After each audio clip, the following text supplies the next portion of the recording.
আসসালামু আলাইকুম। আজকে আমি আপনাদের সাথে শেয়ার করব দুধে ভেজানো লাচ্ছা সেমাইয়ের রেসিপি। আর এইভাবে সেমাইটা রান্না করলে কিন্তু সেমাইটা গলে যাবে না, একদম পারফেক্ট হবে। আশা করছি রেসিপিটা আপনাদের ভালো লাগবে। তো চলুন মূল রেসিপিটি দেখে নেওয়া যাক। চুলায় একটা প্যান বসিয়ে দিলাম আর এর মধ্যে দিয়ে দিচ্ছি 1 টেবিল চামচ পরিমাণের ঘি। এর মধ্যে দিয়ে দেব বাদাম কুচি আর কিশমিশ, এগুলো আমি একটু ঘিয়ের মধ্যে ভেজে নেব। এগুলো ঘিয়ের মধ্যে ভেজে সেমাইতে দিলে কিন্তু সেমাইয়ের টেস্ট অনেক গুণ বেড়ে যায়, খেতে ভীষণ ভালো লাগে।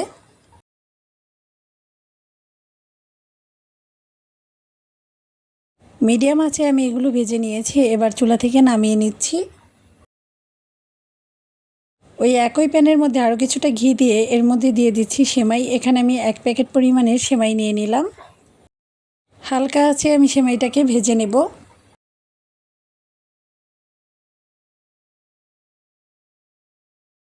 খুব বেশি হাই হিটে ভাজা যাবে না, তাহলে কিন্তু খুব দ্রুত সেমাইগুলো পুড়ে যাবে।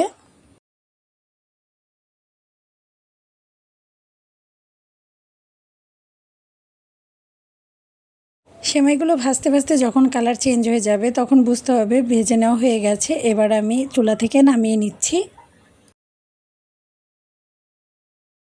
এখন আমি এর মধ্যে দিয়ে দিচ্ছি 1 লিটার পরিমাণের জাল করা দুধ। আর দুধটা একটু ঘন করে আমি জাল করে নিয়েছি। 2 টুকরো তেজপাতা দিয়ে দিলাম আর দিয়ে দিচ্ছি এখানে দারচিনি, এলাচ।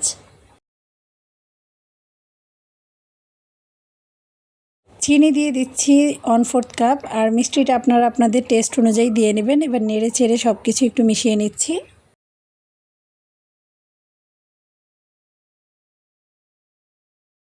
কিছুক্ষণ জাল করার পরে এর মধ্যে দিয়ে দিচ্ছি আগে থেকে ভেজে নেওয়া বাদাম আর কিশমিশ।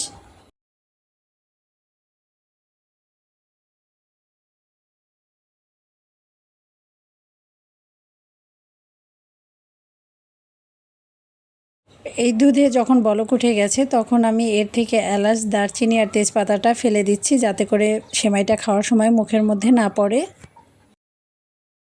দুধটা যেহেতু আগে ভালোভাবে আমি জাল করে নিয়েছিলাম, সেজন্য এখন আর জাল করার দরকার নাই। এবার চুলা থেকে নামিয়ে একটু ঠান্ডা করে নিচ্ছি।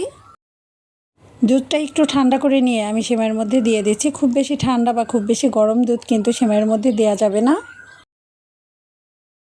সবটুকু আমি সেমাইয়ের মধ্যে দিয়ে নিয়েছি। এবার একটু নেড়েচেড়ে এটাকে আমি 10 মিনিটের জন্য ঢাকনা দিয়ে একটা সাইডে রেখে দিচ্ছি।